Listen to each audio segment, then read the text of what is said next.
sudah kadung melarang pengibaran bendera Rasulullah.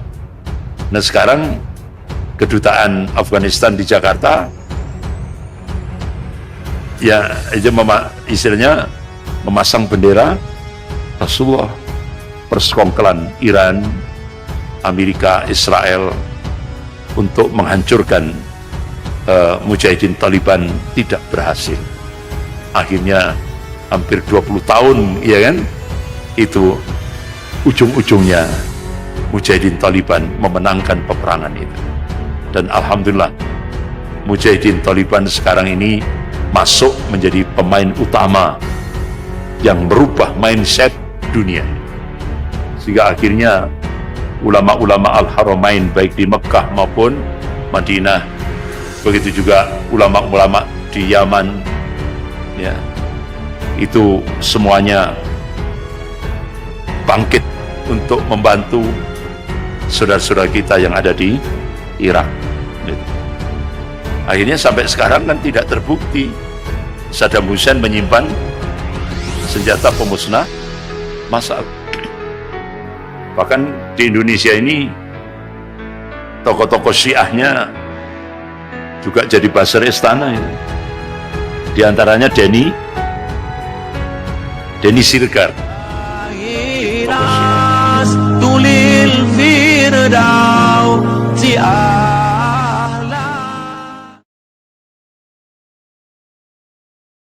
Saya pernah diundang di Pascasarjana UB untuk mempresentasikan tentang program Codex Elementaris. Nah, selesai saya mempresentasikan itu, saya diajak di ruangan dosen Pascasarjana, Ustadz, jangan sampai Syiah ini masuk ke Indonesia. Kenapa? Ternyata beliau itu kan pakar mikrobiologi. Beliau kalau tidak salah sekarang jadi pembantu rektor. Nah itu. Jadi beliau diundang Iran dari keilmuan beliau itu, mikrobiologi itu. Sampai dibawa ke Qom, pusatnya ulama Iran, di Qom.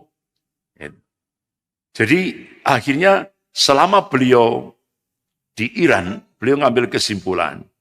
Jadi mulai dari pendidikan dasar sampai perguruan tinggi, itu semua didoktrin untuk membenci Ahlus Sunnah. Itu yang sangat membahayakan bagi Indonesia. Ya. Tapi sayangnya, Pak, ya Indonesia waktu itu di bawah ya Presiden Pak Jokowi waktu itu kerjasama untuk menghadapi terorisme ini dengan Iran. Padahal hasil konferensi OKI, Organisasi Konferensi Islam Dunia, ya. Jadi istilahnya tokohnya, artinya negara teroris, pensupport terorisme internasional adalah Iran. Nah, itu. Jadi akhirnya kita terkucil dari negara-negara OKI. Karena otomatis di baliknya ada min amplopi bin fulus. Nah, itu. Jadi ya itulah yang terjadi. Jadi Indonesia kerjasama menghadapi terorisme dengan negara pensupport teroris. Nah ini yang, dan itu hasil konferensi OKI di Istanbul, Turki. Ya. Jadi Iran ini pensupport terorisme tingkat dunia. Nah, bahkan peledakan bom di Malang itu yang mengawali adalah tokoh Syiah.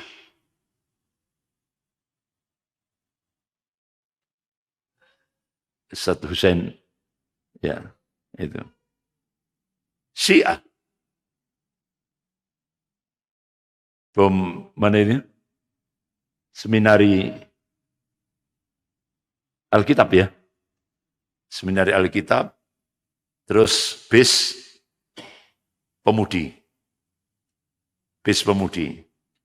Yang itu meledaknya justru di Banyuwangi. Sebenarnya itu untuk di Bali, tidak tahunya meledak duluan di Banyuwangi. Itu yang promotornya adalah tokoh Syiah.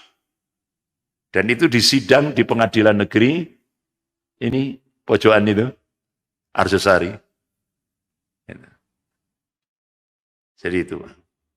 Bapak-bapak, ibu-ibu yang dirahmati Allah. Jadi Syiah lahir dari balas dendam Majusi yang berkomplot dengan Yahudi. Makanya nggak akan pernah, walaupun di permukaan Ahmadinejad ketika di Majelis Umum PBB, dia berapi-api ingin melenyapkan Israel dari peta muka bumi ini. Itu cuma bualan saja, kamuflase saja. Setelah turun dari Majelis Umum PBB, dia rangkul-rangkulan dengan rabi-rabi Yahudi. Jadi itu cuma bahasa kamuflase saja. Jadi yang menciptakan Syiah itu kan Yahudi. Dan tidak akan mungkin Syiah akan menghabisi Yahudi. Nah, itu. Jadi nonsen. Bahkan itu diungkap dalam sebuah disertasi doktor oleh Tita Prasi itu. Dan itu benar-benar hasil riset ilmiah, ya, di bagaimana hubungan rahasia antara Iran, Israel, dan Amerika. Jadi dibongkar. Tapi kita kan lihatnya di media. Di media itu Iran memusuhi Amerika. Iran memusuhi Israel. Tapi tidak tahunya di balik layar mereka rangkul-rangkulan. Itu namanya takiyah. Jadi fakta sejarah yang mungkin luput dari perhatian kaum muslimin, bahwa Syiah dengan berbagai spesiesnya adalah aktor utama di balik runtuhnya ketiga daulah Islamiyah, yaitu daulah Umayyah atau Muawiyah, daulah Abbasiyah, dan daulah Utsmaniyah. Itu semuanya tidak lepas daripada keterlibatan pengkhianatan Syiah.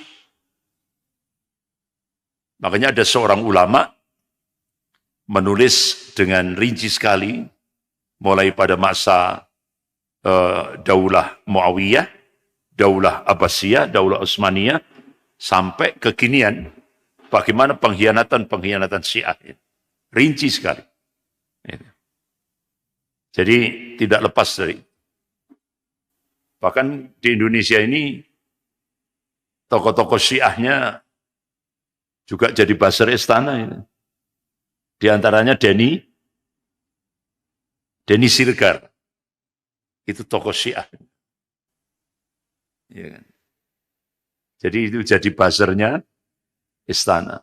Hitam dan pengkhianatan Syiah terhadap Islam dan kaum muslimin, itu fakta sejarah. Itu fakta sejarah. Bahkan Indonesia ini harus mengambil pelajaran dari sejarah pengkhianatan Syiah Rafidhah ketika menjatuhkan pusat Al-Hadrah Islamiyah, yaitu Baghdad, Irak. Hampir 1 juta kaum muslimin dibunuh dengan cara-cara yang biadab. Ini konspirasi antara tokoh Syiah yang masuk di pemerintahan Abbasiyah. Dia melakukan persekongkelan dengan tokohnya Mongol, yaitu Hulagukan. Ya. Termasuk juga Genghis Khan. Sehingga terjadilah banjir darah. Hampir 1 juta umat Islam dibantai di Irak. Nah ternyata sejarah ini berulang. Muncul lagi sebuah konspirasi lagi. Dari tokoh Syiah, Shahrastani melakukan persekongkolan dengan Amerika dan Israel untuk menghancurkan Irak yang waktu itu dipimpin oleh Saddam Hussein dengan tuduhan menyimpan senjata pemusnah massal yang dimotori oleh George W. Bush dan Tony Blair, Inggris. Tidak taunya itu bohong, Pak. Kebohongan itu. Itu Amerika disupport dengan 37 pasukan NATO, ya kan? Sehingga terjadilah hampir 1 juta, hampir 1,5 juta penduduk Irak jadi korban kebiadaban konspirasi antara Amerika, Inggris, dan Israel dan Iran. Ini. Jadi seperti itu. Dan yang paling ngeri itu yaitu di kawasan Fallujah, Irak. Itu saya punya videonya itu. Di kawasan Fallujah. Jadi imam-imam masjid itu dibor, Pak. Imam-imam masjid Ahlus Sunnah itu dibor dadanya, kepalanya, bor mesin. Tidak hanya itu, dijatuhkan bom kimia di kawasan Fallujah. Sehingga akhirnya ulama-ulama Al-Haramain baik di Mekah maupun Madinah, begitu juga ulama-ulama di Yaman, ya, itu semuanya bangkit untuk membantu saudara-saudara kita yang ada di Irak. Gitu. Akhirnya sampai sekarang kan tidak terbukti Saddam Hussein menyimpan senjata pemusnah massal. Jadi itu kebohongan yang dilakukan oleh Amerika dan Inggris. Bapak-bapak, ibu-ibu yang dirahmati Allah. Inilah cara-cara licik yang dilakukan oleh Ibnul Alqami. Ibnul Alqami ini orang Syiah yang duduk di pemerintahan Abbasiyah waktu itu. Jadi dia punya andil besar untuk menghancurkan pusat Al-Hadrah Islamiyah, peradaban Islam di Baghdad, Irak. Yang pertama, karena dia punya posisi strategis di Daulah Abbasiyah. Jadi dia memangkas jumlah pasukan khalifah dari yang sebelumnya 100.000 personil menjadi sekitar 10.000. Dengan dalih menghemat anggaran negara. Yang kedua, diam-diam Ibnu Alqami ini mengirimkan surat kepada Hulagukan, penguasa Mongol, yang isinya membeberkan rahasia lemahnya kaum muslimin dan sedikitnya pasukan khalifah di Baghdad, Irak. Yang ketiga, menahan surat-surat yang datang dari luar Baghdad untuk Khalifah Al-Muta'asim. Ditahan, enggak diserahkan. Yang dikirim oleh beberapa penguasa yang memberi nasihat pada Khalifah tentang bahaya bangsa Mongol yang akan menghancurkan pusat peradaban Islam di Baghdad, Irak. Itu tidak tersampaikan ke Khalifah Al-Muta'asim. Sampai akhirnya Hulagukan didorong oleh Ibnul Alqami untuk masuk ke Baghdad dan membuka jalan untuk dia. Sehingga terjadilah banjir darah. Hampir 1 juta umat Islam di Baghdad, Irak, jadi korban kebiadaban bangsa Mongol. Jadi itu ini Mamlakat Tartar, bangsa Tartar, Hulagugan dan Genghis Khan.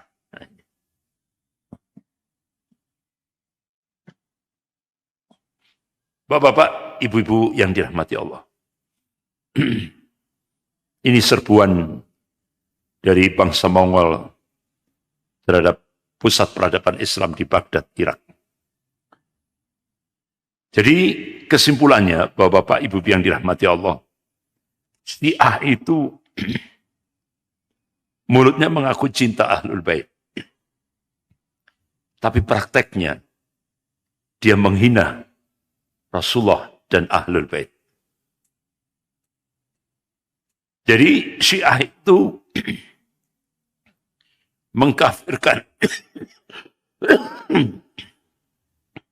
mengkafirkan para sahabat dan mencela Ahlus Sunnah. Bahkan Ahlus Sunnah itu dianggap darahnya itu najis. Itu halal darahnya. Makanya banyak sekali muslimah Ahlus Sunnah di Iran sebelum digantung itu diajarkan ada acara ritual, diperkosa dulu. Karena orang-orang Syiah meyakini kehormatan muslimah Ahlus Sunnah itu halal. Jadi seperti itu. Bapak-bapak, ibu-ibu yang dirahmati Allah. Syekh Profesor Ali Muhammad Salafi, baik dari golongan ateis, para pendengki, dan provokator. Sejarah mereka dipenuhi konspirasi, pengkhianatan, dan pemberi bantuan kepada musuh-musuh Islam. Sampai sekarang, kita bisa melihat ketika Afghanistan dipimpin oleh mujahidin, Taliban. Itu kan memproklamasikan tatbiqus syariah, menegakkan syariat Islam. Akhirnya Ahmadinejad mengadakan kerjasama dengan boneka Amerika, yaitu Hamid Karzai, Presiden boneka Amerika, untuk menghancurkan mujahidin Taliban. Jadi pasukan elit Amerika dan NATO itu kalau tidak dibantu oleh Iran, tidak akan mungkin dia bisa menghadapi mujahidin Taliban. Nah, itu. Jadi bapak-bapak, ibu yang dirahmati Allah, itu dibuka. Jadi secara vulgar, bahkan sampai zona udara, ya, zona udara Iran untuk menuju ke kawasan Afghanistan itu dibuka sepanjang 2,5 bulan.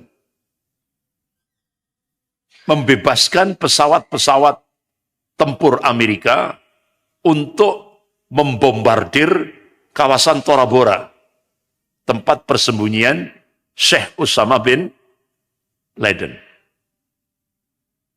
Ya. Pada masa George Bush, bapaknya George W. Bush. Jadi itu 2,5 bulan dibombardir. Tapi tidak pengaruh. Karena kawasan Tora Bora itu bebatuannya itu walaupun dihantam dengan bom-bom canggih itu tidak ada pengaruh sama sekali. Makanya Syekh Osama bin Laden selamat dari pemboman selama 2,5 bulan ini. Itu dibombardir 2,5 bulan di seluruh kawasan Tora Bora. Tapi akhirnya Syekh Osama bin Laden dikhianati oleh orang paling dekat. Makanya rata-rata pengkhianat itu nyusup, Pak, nempel, Pak. Itu pengkhianat. Itu contoh Pangeran Diponegoro kan, yang pengkhianatnya juga yang dekat dengan beliau. Akhirnya beliau dijebak, ditangkap oleh Belanda, akhirnya diungsikan ke Manado. Ternyata Syekh Osama bin Laden juga sama. Dokter pribadinya. Itu yang berkhianat. Sehingga menyampaikan kepada Amerika tempat persembunyian Syekh Osama bin Laden, yaitu di perbatasan Pakistan dan Afghanistan. Akhirnya malam hari, dini hari, pasukan elit Amerika dengan pesawat helikopter yang tanpa suara itu, itu Black Hawk apa namanya, di rumah itu langsung menembak Syekh Osama bin Laden. Ditembak. Istrinya ada, istri beliau juga ada di dalam. Pengawal pribadi juga ada di dalam. Nah, akhirnya berhasil membunuh Syekh Osama bin Laden. Akhirnya jenazah Syekh Osama bin Laden itu mau diangkut lewat pesawat helikopter ini. Jadi Amerika ingin menunjukkan, ingin mempermalukan Syekh Osama bin Laden dalam tingkat dunia. Tapi wa makarallah wallahu khairul makirin. Mereka membuat makar, tapi Allah membalas makar mereka. Dan Allah sebaik-baik pembuat makar. Begitu jenazah sudah masuk di dalam ketinggian sekian itu, pengawal pribadi Syekh Osama bin Laden itu sudah siap dengan Stinger. Ditembakkan ke helikopter itu. Hancur. Sehingga akhirnya jenazah Syekh Osama bin Laden tidak bisa artinya sudah jadi abu sudah. Nah, itu. Makanya Amerika malu. Sehingga akhirnya membuat satu statement di konvensi pers bahwa jenazahnya Syekh Osama bin Laden dibuang ke laut. Padahal itu disaksikan oleh istri beliau sendiri. Istrinya menyaksikan sendiri bagaimana pengawalnya itu langsung menembak itu. Sehingga alhamdulillah jenazah Syekh Osama bin Laden artinya diberi pertolongan oleh Allah, tidak sampai dilecehkan oleh orang-orang kafir, negara-negara kafir itu. Alhamdulillah. Bahkan beliau itu kan seringkali mengucapkan bagaimana cita-citanya. Kalau bisa, kalau memungkinkan hidup, mati syahid. Hidup lagi, mati syahid lagi. Hidup lagi, mati syahid lagi. Hidup lagi, mati syahid lagi. Itu cita-citanya beliau. Nah, itu. Jadi seperti itu. Tapi alhamdulillah akhirnya beliau juga diberi karunia mati syahid. So. Jadi itu Bapak-bapak, Ibu-ibu yang dirahmati Allah, bagaimana persekongkolan Iran, Amerika, Israel untuk menghancurkan mujahidin Taliban tidak berhasil. Akhirnya hampir 20 tahun, ya kan? Itu ujung-ujungnya mujahidin Taliban memenangkan peperangan itu. Dan alhamdulillah, mujahidin Taliban sekarang ini masuk menjadi pemain utama yang merubah mindset dunia.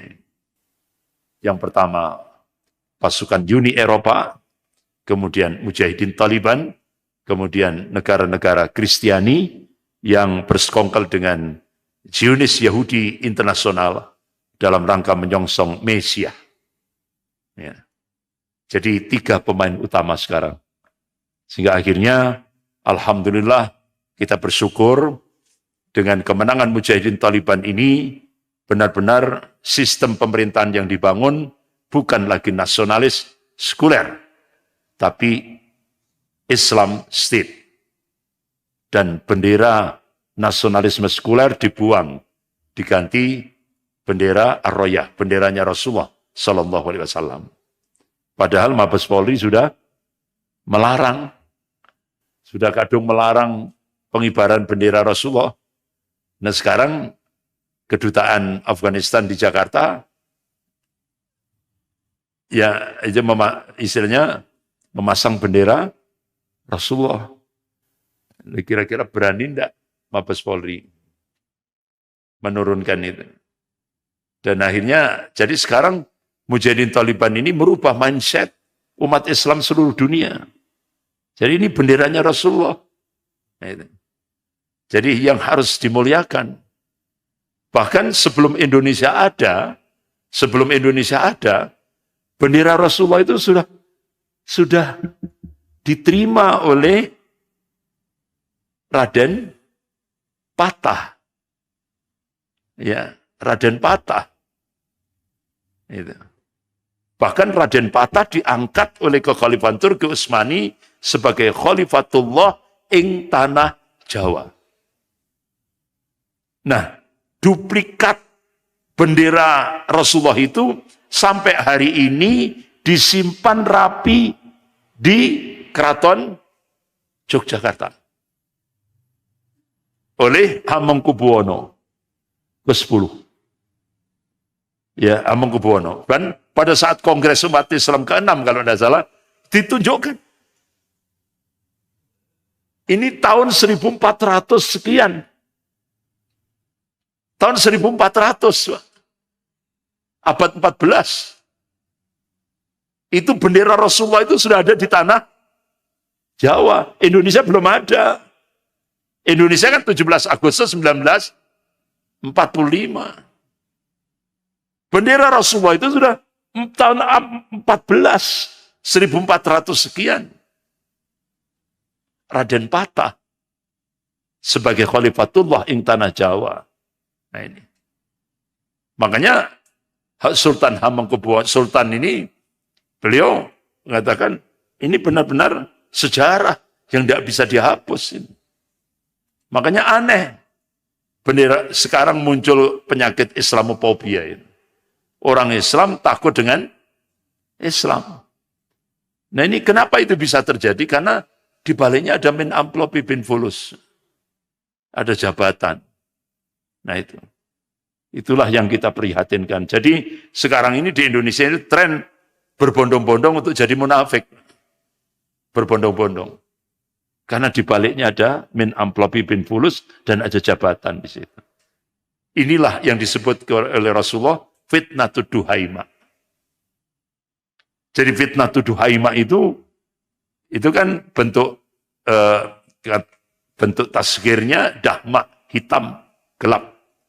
Apa wujud konkretnya? Yusbihu rajulun mu'minan wa yumsi kafiran, atau yumsi mu'minan wa yusbihu kafiran. Pagi beriman, sore sudah jadi kafir, atau sore beriman, paginya sudah jadi kafir. Wahai kenapa? Qala Rasulullah sallallahu alaihi wasallam, ya bi'udinahu bi'aradi minad dunya. Banyak yang menjual agamanya demi jabatan, pangkat, kedudukan, popularitas dan sebagainya. Sudah terjadi di Indonesia. Makanya Rasulullah mengabarkan kalau sudah fitnatud duhaima itu sudah terjadi dalam satu negara, itu umat Islam terbagi jadi dua. Mukmin sejati dan munafik sejati. Nah sekarang sudah nampak jelas di Indonesia, tidak samar. Ini Pak, ini fitnah dahsyat. Makanya kita sebanyak berlindung kepada Allah Subhanahu wa taala. Saya kira gitu, karena waktunya sudah habis. Kita lanjutkan Kamis depan, insyaallah. Astaghfirullahaladzim, subhanakallahumma wa bihamdik, asyhadu an la ilaha illa anta astaghfiruka wa atubu ilaik, wa billahi taufiq wal hidayah. Wassalamualaikum warahmatullahi wabarakatuh.